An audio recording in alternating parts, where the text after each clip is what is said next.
नमस्कार, मैं हूं आपके साथ उन्जिला फातिमा और आप देख रहे हैं सुरागीलाल न्यूज चैनल का उत्तराखंड बुलेटिन। आज के प्रमुख समाचार कुछ इस प्रकार। आज लोकसभा प्रत्याशी अजय भट्ट ने किया अपना नामांकन दाखिल। रुद्रपुर पहुंचे मुख्यमंत्री पुष्कर सिंह धामी ने दिया बयान। सुप्रिया श्रीनेत की पोस्ट पर हुआ बवाल। कुमाऊं कमिश्नर दीपक रावत ने मां पूर्णागिरी मेले का किया शुभारंभ। लोहाघाट में बाइक दुर्घटनाग्रस्त, युवक गंभीर रूप से घायल। प्रकाश जोशी बोले, त्रस्त हो चुकी है जनता। लोकसभा चुनाव को लेकर नेता प्रतिपक्ष यशपाल आर्य का बयान आया सामने। अब वक्त तो चला है खबरों को विस्तार से जानने का। काशीपुर के एलडी भट्ट राजकीय चिकित्सालय में अभी तक नेत्र रोग विशेषज्ञ की सुविधा उपलब्ध नहीं हो पाई है। लोगों को इलाज के लिए काफी दिक्कतों का सामना करना पड़ रहा है। आइए जानते हैं इसको लेकर चिकित्सालय के सीएमएस खेमपाल सिंह का क्या कहना है।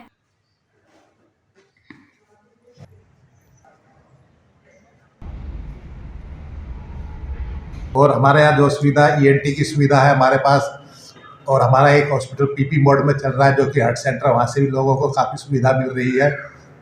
और जो हमारे यहाँ अस्पताल में कुछ कमियाँ हैं, हमारे में जो हमारे जो कमी है, आई सर्जन यहाँ पे काफ़ी समय से जो लगभग एक साल से आई सर्जन नहीं है।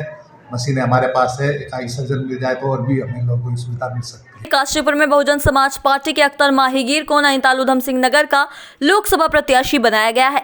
इस दौरान नगर के संभ्रांत लोगों द्वारा लोकसभा प्रत्याशी अख्तर माहीगीर का फूल मालाओं से स्वागत किया गया। वहीं आज 27 मार्च को सभी लोकसभा प्रत्याशियों द्वारा जिला उधम सिंह नगर में नामांकन दाखिल किए जा रहे हैं। इसी को लेकर बहुजन समाज पार्टी के अख्तर माहीगीर अपने प्रदेश महामंत्री विनोद कुमार गौतम, जिला अध्यक्ष राजेश कुमार गौतम एवं अपनी पार्टी के कार्यकर्ताओं के साथ ढोल नगाड़े बजाते हुए नामांकन दाखिल करने काशीपुर से जिला उधम सिंह नगर पहुंचे। सबसे पहले तो मैं अपने बहुजन समाज पार्टी की राष्ट्रीय अध्यक्ष बहन जी का शुक्रिया अदा करना चाहता हूं कि एक आदना से कार्यकर्ता को मुझे आशीर्वाद दिया है और इस नैनीताल लोकसभा का प्रत्याशी बनाकर मेरा नाम चर्चा में लाए हैं।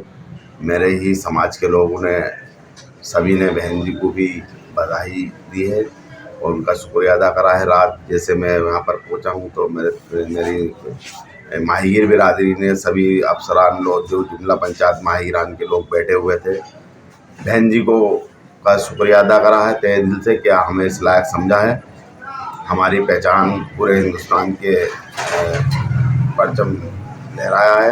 बहन जी ने हमारे नाम को रोशन कराया है। तो हम बहुजन समाज पार्टी का साथ, हम सारे के सारे बहुजन समाज पार्टी के साथ रहेंगे। ये हमारी बिरादरी ने तय किया। और जब जनता हमें आशीर्वाद देगी, जनता हमें अपना कीमती मत देकर मैदान में काम करने का मौका देगी, तो सेवा हम ज़मीनी स्तर पे करेंगे, गरीब लोगों की खिदमत करेंगे। हम खुद गरीब हैं, हम इतने दौलतमंद पूंजीपति नहीं हैं। हम चाहते हैं कि नीचे जनता हमें गले लगाएगी और उम्मीद है हम ज़्यादा से ज़्यादा वोटों से जीतेंगे, क्योंकि हमारे समाज के साथ साथ हमारी बहुजन समाज पार्टी का जो बहन जी का वोट है, ऐसी समाज का भारी तादाद में इस नैनीताल लोकसभा सीट पर है। तो हमें हमेशा वो 1.5 लाख से लेके 1,45,000, 1,70,000 के लगभग पड़ता चला आया है। और मैं अपने समाज का, मुस्लिम समाज का, अपनी बिरादरी का, सबको मिला के, और जो मेरे भाईचारे के लोग हैं, मेरे मिलने वाले लोग हैं, उनका वोट मिलाकर बहन जी की झोली में ये सीट जीत के डालूंगा, समाज की खिदमत करूँगा। जय भीम, जय भारत, खुदा हाफिज़। बहुजन समाज पार्टी सबसे पहले मीडिया बंधुओं को जो है हार्दिक शुभकामनाएं देती है। हमारी पार्टी ने नैनीताल लोकसभा से एक मुस्लिम प्रत्याशी और गरीब अख्तर अली माहीगीर को प्रत्याशी नियुक्त किया है और जनता इस बार जो है इनको बहुत अच्छे वोटों से जिताकर और बहन जी के हाथ मजबूत करेगी। लोकसभा चुनाव 2024 में नैनीताल उधम सिंह नगर लोकसभा सीट पर आज 27 मार्च को रुद्रपुर उधम सिंह नगर में भाजपा प्रत्याशी अजय भट्ट अपना नामांकन दाखिल किया। सूबे के मुख्यमंत्री पुष्कर सिंह धामी ने पत्रकारों से बात करते हुए बताया कि चुनाव का महापर्व है और 19 अप्रैल को उत्तराखंड में चुनाव होना है। लोकसभा चुनाव को लेकर सभी कार्यकर्ताओं में उत्साह है। संवाददाता दुर्गेश तिवारी की रिपोर्ट। और ऐसे भी कई 500 लोकसभा के नामांकन आज आदरणीय अजय भट्ट नामांकन से संपन्न हो गए हैं और 500 नामांकन में मैं स्वयं उपस्थित रहा हूँ। उत्तराखंड के अंदर लोगों में अपार उत्साह है उमंग है और 19 अप्रैल के दिन का समस्त उत्तराखंड वासी इंतज़ार कर रहे हैं। अभी हम होली में थे, 4 जून को जब रिजल्ट आएगा तो हम दिवाली मनाएंगे। हमारे अजय भट्ट जी और हमारे सभी 5 प्रत्याशी प्रचंड बहुमत से जीतेंगे। पिछले सारे रिकॉर्ड ध्वस्त होंगे। हमारे आदरणीय प्रधानमंत्री नरेंद्र मोदी जी तीसरी बार देश के प्रधानमंत्री के रूप में शपथ लेंगे, जो ऐतिहासिक जीत हो। उनको पता है कि परिणाम क्या होने वाला है। इस बार वहाँ इस बात के लिए काम नहीं हो रहा था कि चुनाव में हर बार सिफारिश लगती थी कि सब एक दूसरे से बात करते थे कि मुझे टिकट दिलवा दो, मेरे टिकट की बात कर दो। इस बार वहाँ टिकट ना मिले, इसके लिए जो है उन्होंने सबने प्रयास किया है। उसी का परिणाम इतनी देर हुई क्योंकि सबको पता है परिणाम क्या होगा। सभी को पता है कि चुनाव का परिणाम क्या होने वाला है। और देश के अंदर भी जो इस बार चर्चा हो रही है, सबको पता है कि चर्चा इस बात की नहीं हो रही है कि सरकार किसकी बनेगी। सब पूरा देश कह रहा है कि सरकार मोदी जी के नेतृत्व में बनेगी, प्रचंड बहुमत की बनेगी। अब 410 की बनेगी कि 420 की बनेगी, ये चर्चा हो रही है। मुख्यमंत्री पुष्कर सिंह धामी ने कहा, उत्तराखंड में भाजपा के प्रति उत्साह है। उत्तराखंड की जनता 19 अप्रैल को मतदान का इंतजार कर रही है। वहीं उन्होंने कहा कि 4 जून को भाजपा के 5 प्रत्याशी प्रचंड मत से जीतेंगे और पिछले सारे रिकॉर्ड ध्वस्त कर दिवाली मनाएंगे। संवाददाता दुर्गेश तिवारी की रिपोर्ट।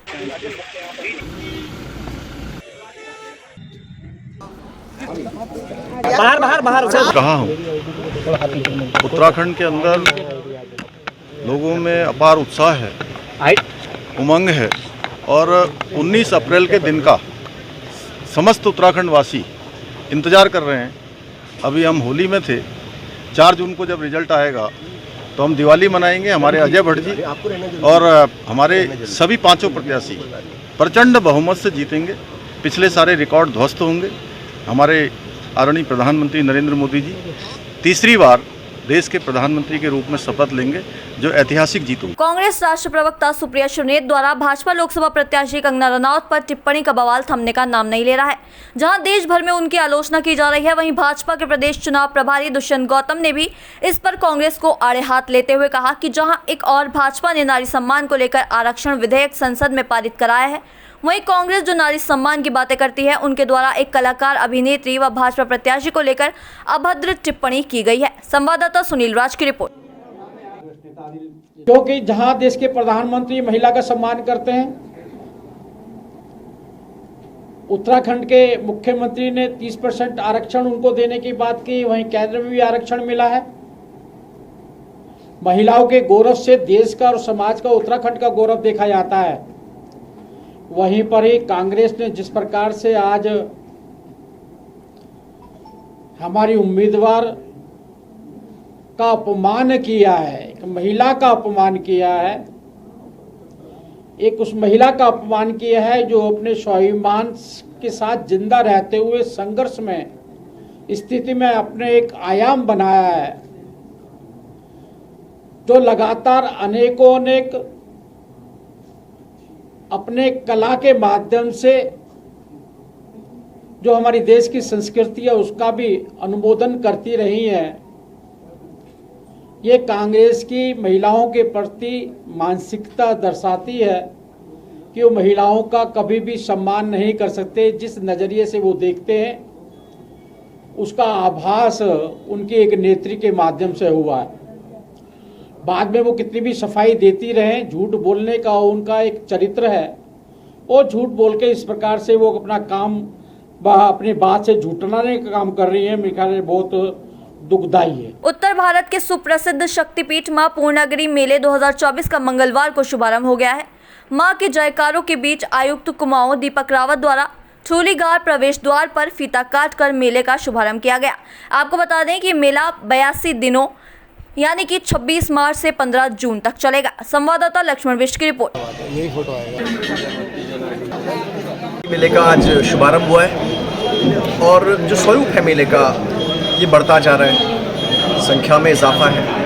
पिछली बार की अगर फिगर्स लें हम तो 3 महीने में लगभग 30 लाख के आसपास श्रद्धालुगण आए हैं। तो इसमें मेले की जहाँ तक तैयारियों की बात है तो पहला कंसिडरेशन मेरे हिसाब से सुरक्षा का ही होना चाहिए, क्योंकि जहाँ पे इतना बड़ा जनसैलाब, जनमानस इसमें भागीदारी करते हो, पहला पॉइंट सुरक्षा का ही है। दूसरा यहाँ पे सुगमता है, स्वच्छता है, सुंदरता है, सब पे ध्यान दिया जाएगा। इसकी पूर्व में भी एक तैयारी हमने की थी, बैठक भी की थी, और आज जब हम दर्शन करने जाएंगे तो उसमें भी एक बार जायज़ा ले लिया जाएगा, कहीं पे कोई कमियां हैं तो उनको दूर किया जाएगा, और कुल मिला के जो श्रद्धालुगण हैं उनकी सुविधा का ध्यान रखते हुए पूरा इंतजाम किया जाएगा। चाहे तो एक साथ होनी चाहिए, सब लोग एक साथ बैठना ही नहीं चाहते।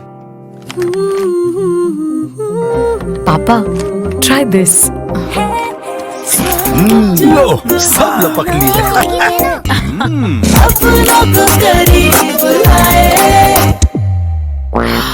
ये क्या हाल कर दिया है रूम का? बस कल से चाय। कल से चाय मेरे रूम में। देवर पान नमकीन। अपनों को बुधवार सुबह 10 बजे लोहाघाट चंपावत एनएच में लोहाघाट के अक्कलधारा के पास चंपावत की ओर जा रही बाइक अनियंत्रित होकर क्रश बैरियर से जा टकराई, जिसमें बाइक में पीछे बैठा युवक छटक कर खाई में जा गिरा और गंभीर रूप से घायल हो गया।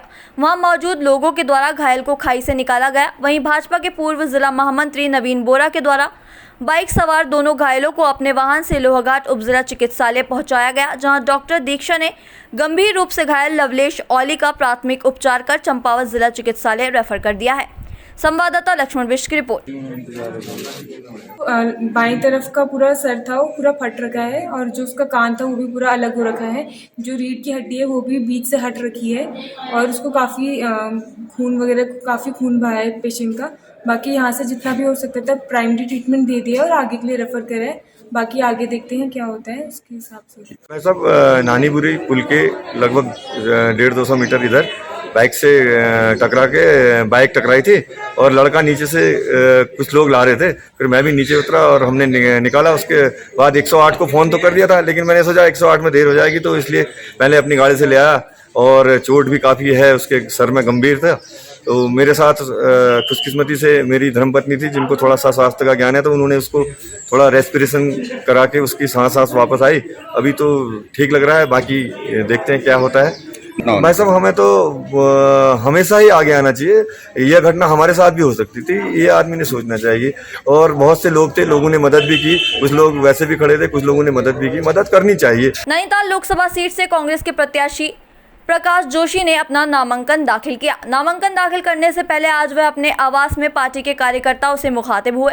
नामांकन कराने से पहले उन्होंने रामपुर रोड स्थित बेल बाबा मंदिर में पूजा अर्चना की, और वहीं कार्यकर्ताओं और पत्रकारों से बातचीत करते हुए कहा कि इस बार जनता त्रस्त हो चुकी है। संवाददाता दीपक अधिकारी की रिपोर्ट।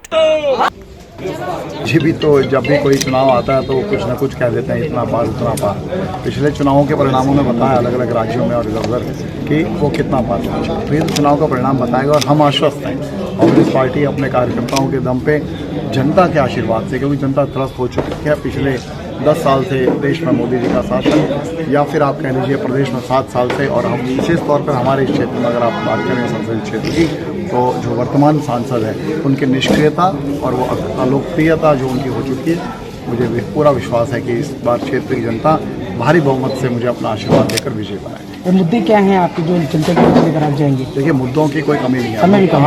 आज भी वही मुद्दे अपनी जगह जीवंत हैं। उनका समाधान हुआ है, कांग्रेस पार्टी ने किया, पर फिर भी उनका काम बाकी है। रोज शिक्षा, स्वास्थ्य और रोजगार, तो उन मुद्दों पे हम काम करेंगे। हमारे हमारे नौजवान साथी हैं, अगर हम इस लोकसभा क्षेत्र की बात करें, 18 से 24 साल की आयु के वर्ग के जो एक विद्यार्थी होता है, कि विद्यार्थी की आयु होती है, उसे पढ़ने के लिए कॉलेज चाहिए होता है, उसे संस्थान चाहिए होते हैं। लेकिन 4 लाख हमारे साथी 18 से 24 साल के इस संसदीय क्षेत्र में मात्र 20 डिग्री कॉलेज हैं, जिसमें सबसे बड़ा एक ही कॉलेज है, बाकी सब बहुत छोटे कॉलेज हैं। आप कल्पना कीजिए कि MBPG डिग्री कॉलेज हल्द्वानी का पूरे कुमाऊँ का ही नहीं, पूरे प्रदेश का एक प्रतिष्ठित महाविद्यालय है।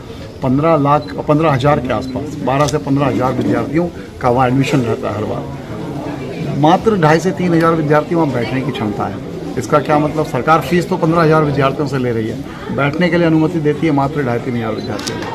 छोटी बात है, क्या न्याय है हमारे विद्यार्थियों के साथ? तो मेरा विज़न है कि हम इनकी संख्या बढ़ाएं, जहाँ हो सकता है वहाँ संध्याकालीन क्लासेस भी चलाई जाएँ, जिससे कि हमारे पहाड़ों से जो नौजवान हमारे छोटे भाई आते हैं, यहाँ बहनें आती हैं, तो दिन में अपना रोजगार भी देखें और शाम को पढ़ें। लेकिन समय कम है, 14 विधानसभाएं आपको देखनी है। कोई समय कम नहीं है। कांग्रेस संगठन पूरी तरह से और न सिर्फ ऊपर जिले स्तर पर, ब्लॉकों में और बूथ स्तर पर वो मजबूत है। पिछले काफ़ी समय से हमने यहाँ पर नए नए जो हमारी इकाइयाँ उनका गठन हुआ है।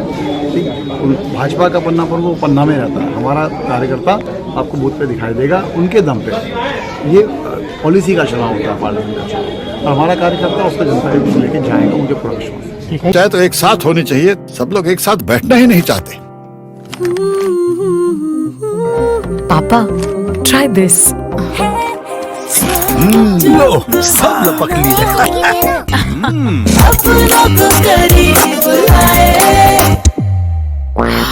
ये क्या हाल कर दिया है रूम का? बस कल से चाय।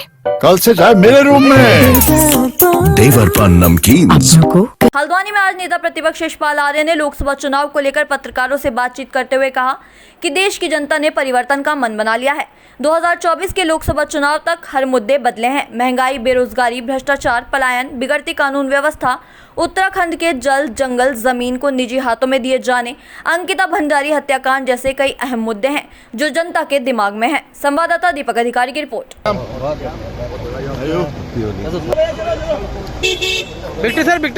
देखिए, बदलाव का परिवर्तन का माहौल है और मेरा मानना है कि जनता परिवर्तन चाहती है। जिस तरह से इन पिछले वर्षों में केंद्र सरकार, राज्य सरकार का जो कार्यकाल रहा है, निराशाजनक रहा है और जो मुद्दे हैं वो लगातार बदलते रहे, चाहे 2014 का चुनाव हो, चाहे 19 का चुनाव हो और 24 में वो चुनाव हुई, मुद्दे पहले के सब गायब हो चुके हैं, नदारद हो चुके हैं। अब महंगाई बड़ा मुद्दा है, बेरोजगारी मुद्दा है, पलायन उत्तराखंड का बड़ा मुद्दा है, भ्रष्टाचार बड़ा मुद्दा है, कानूनी व्यवस्था बनाती हुई कानूनी व्यवस्था, जल जंगल ज़मीन को जिससे प्राइवेट हैंड्स में दे दिया गया है, ये बड़ा मुद्दा है। महिलाओं की अस्मिता का प्रश्न है। अंकिता हत्याकांड कि आज भी उसकी आत्मा आज भी न्याय की भीख मांग रही है। दलितों के साथ उत्पीड़न हो रहा है, लगातार विकास अवरुद्ध हो चुका है। ये मुद्दों को लेकर हम जनता के बीच में जाना चाहते हैं और यकीनन जिस तरह से देश आज समाज को बांटा जा रहा है, खंडित किया जा रहा है और संविधान की धज्जियाँ उड़ाई जा रही हैं और जो संवैधानिक संस्थाएं हैं उसमें कब्जा किया जा रहा है, लोकतंत्र पर हमला हो रहा है और लोगों के जामान को खामोश करने की कोशिश की जा रही है, सत्य को स्वीकार नहीं किया जा रहा है। तो आम मुद्दों को लेकर हम जनता के बीच में जाएंगे। कार्यकर्ताओं में उत्साह है। निश्चित रूप से हमारे साथ हमारे कांग्रेस हाईकमान ने हमारे युवा प्रत्याशी दिया है जिसका लंबा राजनीतिक जीवन रहा है, अनुभव है और वह इस क्षेत्र में, लोकसभा क्षेत्र में उनकी एक अच्छा उनका प्रभाव भी, असर भी है और निश्चित रूप से हम कामयाब होंगे, ऐसा मेरा मानना है। कृष्ण की तरह आप एक सारथी की भूमिका में है, अर्जुन की नैया अपने पार लगाने किस प्रकार से देख रहे हैं? और देखिए, हर कार्यकर्ता सारथी है। ये कोई एक व्यक्ति की पार्टी नहीं है, परिवार, कांग्रेस परिवार है, सबकी भूमिका तय है और सबने अपनी भूमिका का निर्वहन इस चुनाव में निर्वहन करना है और मेरा मानना है कि एकजुट होकर कांग्रेस चुनाव को अपने हाथ में ले लिया है और कांग्रेस जीतेगी, बहुमत से जीतेगी। आज के लिए बस इतना ही। ऐसी अन्य खबरों के लिए जुड़े रहें सुरागीलाल न्यूज़ चैनल के साथ। धन्यवाद।